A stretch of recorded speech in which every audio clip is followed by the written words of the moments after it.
അതിൻ്റെ waste line pipe ലൈനൊക്കെ പോകണമെങ്കിൽ ഈ മെയിൻ സ്ലാബിൽ നിന്നും താന്നു വേണം ടോയ്ലറ്റിന്റെ സ്ലാബ് നിൽക്കാൻ. അല്ലെങ്കിൽ നമസ്കാരം, പുതിയൊരു വീഡിയോയിലേക്ക് എവർക്കും സ്വാഗതം. വീട് നിർമ്മാണത്തിലെ ഏറ്റവും പ്രധാനപ്പെട്ട ഒരു ഭാഗമാണ് വീടിന്റെ റൂഫ് സ്ലാബ് കോൺക്രീറ്റ് എന്നുള്ളത്. നമ്മൾ പലപ്പോഴും വീട് നിർമ്മാണത്തിന് ഫൗണ്ടേഷൻ, അത് കഴിഞ്ഞ് സൺഷെയ്ഡ് കോൺക്രീറ്റ്, അത് കഴിഞ്ഞ് ഏറ്റവും പ്രധാനപ്പെട്ട ഒരു ഭാഗമാണ് അതിന്റെ റൂഫ് സ്ലാബ് കോൺക്രീറ്റ് എന്ന് പറയുന്നത്. അതിൽ എന്തെല്ലാം കാര്യങ്ങളാണ് ശ്രദ്ധിക്കേണ്ടത്? ഷട്ടറിങ് തുടങ്ങുമ്പോൾ തൊട്ട്, അല്ലെങ്കിൽ അതിന്റെ ബ്രിക്ക് വർക്ക് ആ ഒരു ലെവലിൽ 10 അടി ഹൈറ്റിൽ എത്തുമ്പം തൊട്ട് അതിൻ്റെ ഷട്ടറിങ്, അതിൻ്റെ സ്റ്റീൽ വർക്ക്, അത് കഴിഞ്ഞ് അതിൻ്റെ റൂഫ് സ്ലാബ് കോൺക്രീറ്റിങ്, പിന്നെ അതിൻ്റെ ക്യൂറിങ് ഏറ്റവും പ്രധാനപ്പെട്ട കാര്യമാണ്. അത് കഴിഞ്ഞ് അതിൻ്റെ ഡീ ഷട്ടറിങ്, എന്തെല്ലാം കാര്യങ്ങളാണ് റൂഫ് സ്ലാബ് ചെയ്യുമ്പോൾ നമ്മൾ ശ്രദ്ധിക്കേണ്ടത്. കോൺക്രീറ്റ് എന്ന് പറയുന്നത് സിമെന്റ്, സാൻഡ്, മെറ്റൽ എന്നിവയുടെ ഒരു മിശ്രിതമാണ്. അതിലേക്ക് വെള്ളവും കൂടെ ചേർക്കുമ്പോഴാണ് അതിൽ റിയാക്ഷൻസ് നടന്നിട്ട് അത് ബോണ്ട് ചെയ്ത് അതിന് പ്രോപ്പർ ഒരു ക്യൂറിങ്ങും കൂടെ കൊടുക്കുമ്പോഴാണ് അത് പ്രോപ്പർ സ്ട്രെങ്ത് കിട്ടി അതൊരു ഉറച്ച കോൺക്രീറ്റ് സർഫസ് ആയിട്ട് മാറുന്നത്. അപ്പോൾ അതിനകത്ത് ചില വീഴ്ചകൾ സംഭവിച്ചാൽ, അല്ലെങ്കിൽ അത് ചെയ്യുന്ന സമയത്തോ അല്ലെങ്കിൽ അതിൻ്റെ മിക്സിങ്ങിൻ്റെ സമയത്തോ ഒക്കെ ചില വീഴ്ചകൾ സംഭവിച്ചാൽ ഗുരുതരമായ പ്രശ്നങ്ങളാണ് വരുന്നത്. ഇപ്പോൾ നമുക്കൊരു പെയിൻറ്റിങ് ചെയ്ത് എന്തെങ്കിലും കംപ്ലൈൻറ്റ് ഉണ്ടെങ്കിൽ നമുക്കത് റീപെയിൻറ്റ് ചെയ്യാം. അല്ലെങ്കിൽ ഒരു ടൈൽ ഇട്ടു, അതിനകത്തൊരു കളർ ഫെയ്ഡ് വന്നു, അല്ലെങ്കിൽ ഒരു പൊട്ടി, അപ്പോൾ അത് റീപ്ലേസ് ചെയ്യാം. അങ്ങനെ അതിനകത്തൊക്കെ എന്തെങ്കിലുമൊക്കെ നമുക്ക് റീപ്ലേസ്മെൻറ്റ് ചെയ്യാൻ പറ്റും. എന്നാൽ ഒരു കോൺക്രീറ്റിംഗ് എന്ന് പറയുന്നത് അത് ചെയ്ത് കഴിഞ്ഞിട്ട് അതിനൊരു ഷ്രിങ്കേജോ അല്ലെങ്കിൽ ഒരു ക്രാക്കോ ലീക്കോ എന്തെങ്കിലുമൊക്കെ വന്നു കഴിഞ്ഞാൽ പിന്നെ നമുക്കത് റിപ്പയർ ചെയ്തെടുക്കുക എന്ന് പറയുന്നത് വളരെ കോസ്റ്റ് ഉള്ളതും അതേപോലെ ശ്രമകരവുമായിട്ട് ഉള്ള കാര്യമാണ്. നമ്മൾ വാട്ടർ പ്രൂഫ് ചെയ്യും, അല്ലെങ്കിൽ ഇപ്പം അതിൻ്റെ മുകളിൽ റൂഫിങ് ചെയ്യും. അങ്ങനെ പല രീതിയിൽ അതിനെ പ്രൊട്ടക്റ്റ് ചെയ്യാനായിട്ട് പിന്നീട് എക്സ്ട്രാ ഒരുപാട് പണം നമുക്ക് അതിൻ്റെ പുറകിൽ മുടക്കേണ്ടതായിട്ട് വരും. അപ്പോൾ കോൺക്രീറ്റ് ചെയ്യുമ്പോൾ എന്തെല്ലാം കാര്യങ്ങളാണ് നമുക്ക് ശ്രദ്ധിക്കേണ്ടത്, അതിനെപ്പറ്റിയാണ് ഇന്നത്തെ വീഡിയോയിലൂടെ നമ്മൾ സംസാരിക്കുന്നത്. നമ്മുടെ ഈ ചാനൽ ആദ്യമായിട്ടാണ് കാണുന്നതെങ്കിൽ ഈ ചാനൽ ഒന്ന് സബ്സ്ക്രൈബ് ചെയ്യുക. അതുപോലെ ബെല്ലൈക്കൺ കൂടി എനേബിൾ ചെയ്താൽ നമ്മൾ അപ്ലോഡ് ചെയ്യുന്ന വീഡിയോ നിങ്ങൾക്ക് നോട്ടിഫിക്കേഷനായിട്ട് ലഭിക്കുന്നതാണ്. റൂഫ് സ്ലാബ് ചെയ്യുമ്പോൾ ആദ്യമായിട്ട് നമ്മൾ ശ്രദ്ധിക്കേണ്ടത് അതിൻ്റെ ഷട്ടറിങ് ആണ്. അതിൻ്റെ പ്രോപ്സ്, അതേപോലെ അതിൻ്റെ സ്പാൻ ചെയ്ത് നമ്മൾ ചെയ്യുന്ന ക്രോസ് സ്പാന്, ജാക്കി, ഷീറ്റ്, അല്ലെങ്കിൽ പലകയാണെങ്കിൽ അത് അതിൻ്റെ സ്പേസിങ്. അപ്പോൾ അതൊക്കെ നമ്മൾ പ്രോപ്സ് ആണെങ്കിൽ അതൊരു 2 ഫീറ്റ് ഇടവിട്ടെങ്കിൽ നമ്മൾ അതിന് സപ്പോർട്ട് കൊടുക്കണം. അപ്പോൾ അതൊക്കെ കറക്റ്റ് ആണോ, അതിൻ്റെ അലൈൻമെൻറ്റ് കറക്റ്റ് ആണോ, അതിൻ്റെ ലെവലിങ് കറക്റ്റ് ആണോ? ആ ലെവലിംഗ് ഒക്കെ കറക്റ്റ് അല്ല എന്നുണ്ടെങ്കിൽ നമ്മൾ പിന്നീട് റൂഫ് കോൺക്രീറ്റ് ചെയ്യുമ്പോഴും അതിനനുസരിച്ച് ലെവൽ വ്യത്യാസം വരും.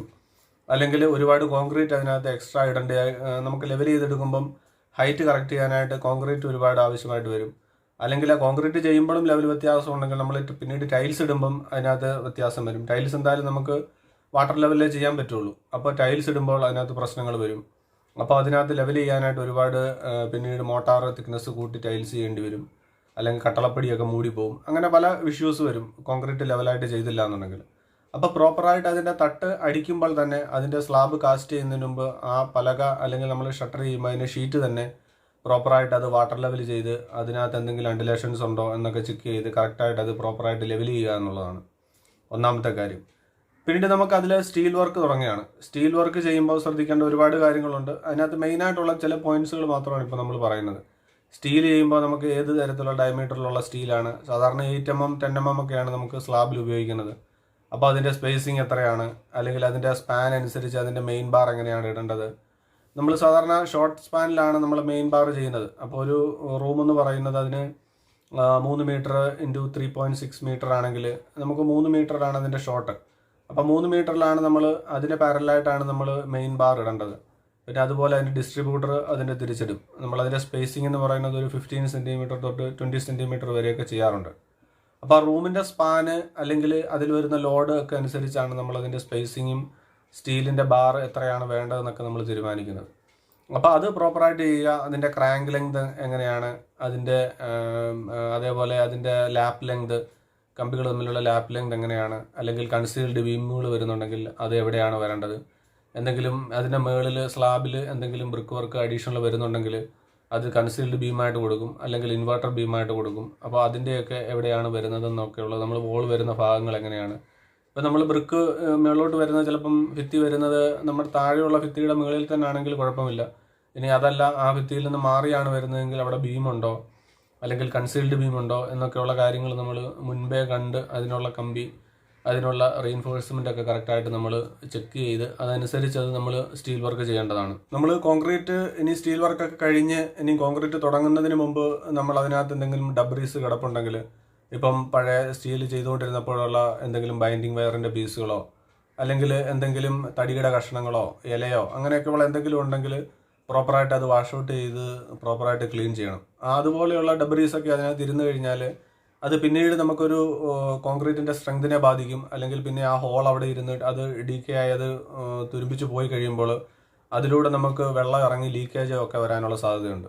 അപ്പോൾ അങ്ങനെയുള്ള ഇമ്പ്യൂരിറ്റീസ് എന്തെങ്കിലും ഡെബ്രീസ് ഉണ്ടെങ്കിൽ അതൊക്കെ സ്ലാബിൽ നിന്ന് പ്രോപ്പറായിട്ട് ഒന്നുകിൽ വെള്ളം ഒഴിച്ച് വാഷ് ഔട്ട് ചെയ്ത് കളയുക, അല്ലെങ്കിൽ അത് പെറുക്കി കളയുക. അങ്ങനെ ക്ലീൻ ചെയ്തതിന് ശേഷം മാത്രമേ നമ്മൾ കോൺക്രീറ്റ് തുടങ്ങാവൂ.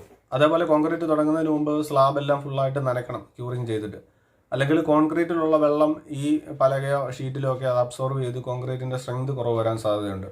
അപ്പോൾ നമുക്ക് പ്രോപ്പറായിട്ട് ഫുള്ള് നനച്ചതിന് ശേഷം സ്ലാബ് ഷട്ടറിങ് നനച്ചതിന് ശേഷം മാത്രമേ നമ്മൾ കോൺക്രീറ്റ് സ്റ്റാർട്ട് ചെയ്യാവൂ. അതേപോലുള്ള കാര്യമാണ് നമ്മൾ സ്റ്റീലിന് പ്രോപ്പറായിട്ടുള്ള കവറിങ് കൊടുക്കുക എന്നുള്ളത്. ഇപ്പോൾ നമ്മൾ സ്ലാബ് ചെയ്ത് കഴിയുമ്പോൾ സ്ലാബിന് നമ്മൾ സാധാരണ 20 mm കവറിങ് ആണ് കൊടുക്കുന്നത്, അതായത് 2 സെൻറ്റിമീറ്റർ. അതേപോലെ ബീം ഉണ്ടെങ്കിൽ 2.5 സെൻറ്റിമീറ്റർ ആണ്, 25 mm ആണ് സ്ലാബിന് കവർ ബ്ലോക്ക് കൊടുക്കുന്നത്. അത് നമുക്ക് കവർ ബ്ലോക്കായിട്ട് നമ്മൾ റെഡിമെയ്ഡ് മേടിക്കാൻ കിട്ടും.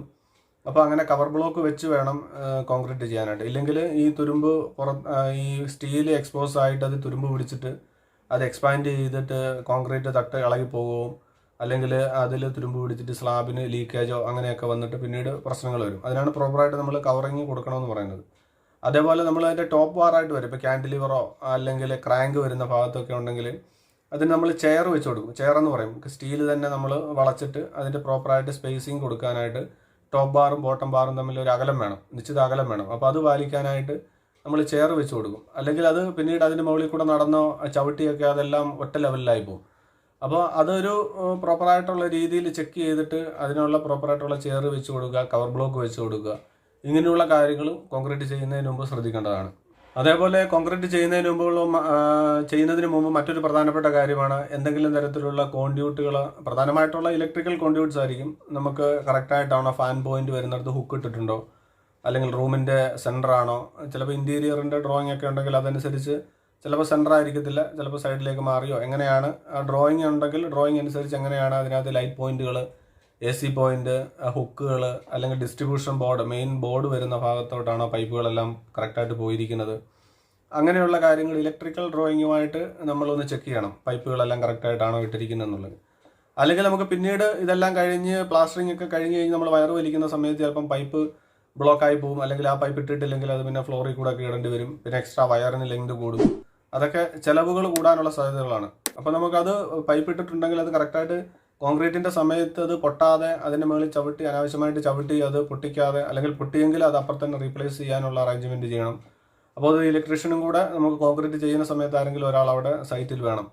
അപ്പോൾ ഇലക്ട്രിക്കൽ പൈപ്പുകൾ ഇട്ടിട്ടുണ്ടോ എന്നുള്ളത് ചെക്ക് ചെയ്യണം. അതേപോലെ പ്ലംബിംഗ് സ്ലീവുകൾ എന്തെങ്കിലും ഉണ്ടെങ്കിൽ, ഇപ്പം ടോയ്ലറ്റിൻ്റെ സ്ലാബ് വല്ലതും വരുന്ന ടോയ്ലറ്റ് വരുന്ന ഭാഗത്താണെങ്കിൽ നമ്മൾ അതിൻ്റെ പൈപ്പ് പോകേണ്ട ഭാഗത്ത് എന്തെങ്കിലും സ്ലീവ് നമ്മൾ കൊടുക്കും പൈപ്പിൻ്റെ, അല്ലെങ്കിൽ അതിനുള്ള എന്തെങ്കിലും ഹോൾസ് ഇടും, അത് പ്രോപ്പറായിട്ട് ഇട്ടിട്ടുണ്ടോ.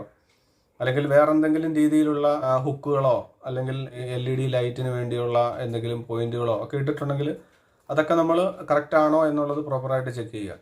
പിന്നുള്ള കാര്യമാണ് ഇപ്പോൾ പറഞ്ഞ പോലെ ടോയ്ലറ്റ് വരുന്ന ഭാഗത്ത് സങ്കൺ സ്ലാബായിട്ടാണെന്ന് നമ്മൾ സ്ലാബ് ചെയ്യുന്നത്. സങ്കൺ സ്ലാബ് എന്ന് പറയുമ്പോൾ നമ്മൾ സാധാരണ റൂമിൻ്റെ സ്ലാബിൽ നിന്നും ഒരു 6 ഇഞ്ച് താഴ്ത്തായിരിക്കും നമ്മൾ ടോയ്ലറ്റിൻ്റെ സ്ലാബ് വരുമ്പോൾ ചെയ്യുന്നത്.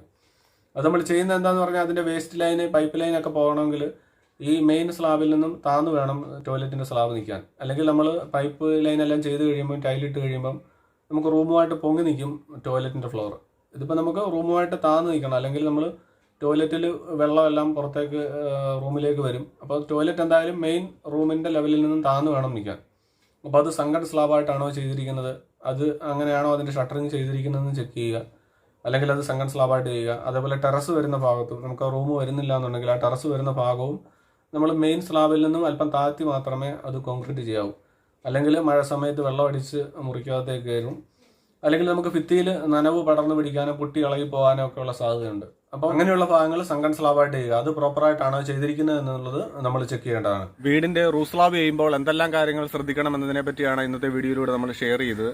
ഇത് കുറച്ച് ലെങ്ത് കൂടിപ്പോയി. ഇതിന്റെ സെക്കൻഡ് പാർട്ടായിട്ട് ബാക്കി കാര്യങ്ങൾ സംസാരിക്കുന്നതാണ്. നമ്മൾ കോൺക്രീറ്റ് ചെയ്യുമ്പോൾ എന്തൊക്കെ കാര്യങ്ങൾ ശ്രദ്ധിക്കണം, കോൺക്രീറ്റ് ചെയ്ത് കഴിഞ്ഞ് എന്തെല്ലാം കാര്യങ്ങളാണ് ശ്രദ്ധിക്കേണ്ടത്, എപ്പോഴാണ് നമ്മളത് ഡീഷട്ടർ ചെയ്യേണ്ടത് എന്നതിനെ പറ്റിയൊക്കെ നമ്മൾ തുടർച്ചയായിട്ട് ഒരു സെക്കൻഡ് പാർട്ട് നമ്മൾ ചെയ്യുന്നതാണ്. സെക്കൻഡ് പാർട്ട് അടുത്ത ദിവസം തന്നെ നമ്മൾ അപ്ലോഡ് ചെയ്യുന്നതാണ്. നമ്മുടെ ഈ വീഡിയോ ഇഷ്ടപ്പെട്ടെങ്കിൽ ഈ വീഡിയോ ഒന്ന് ലൈക്ക് ചെയ്യുക. അതുപോലെ ഇത് അറിയാത്തവർക്ക് ഈ വീഡിയോ ഒന്ന് ഷെയർ ചെയ്ത് കൊടുക്കുക. അതേപോലെ നമ്മുടെ ഈ ചാനൽ ആദ്യമായിട്ടാണ് കാണുന്നതെങ്കിൽ ഈ ചാനൽ ഒന്ന് സബ്സ്ക്രൈബ് ചെയ്യുക. വീട് നിർമ്മാണവുമായിട്ട് ബന്ധപ്പെട്ടുള്ള ഒരുപാട് വീഡിയോകൾ നമ്മുടെ ഈ ചാനൽ നമ്മൾ അപ്ലോഡ് ചെയ്തിട്ടുണ്ട്. അത് കാണേണ്ടവർക്ക് അത് കാണാവുന്നതാണ്. തുടർന്നും പുതിയൊരു വീഡിയോയുമായിട്ട് വീണ്ടും വരാം. എല്ലാവർക്കും നന്ദി. Thanks for watching.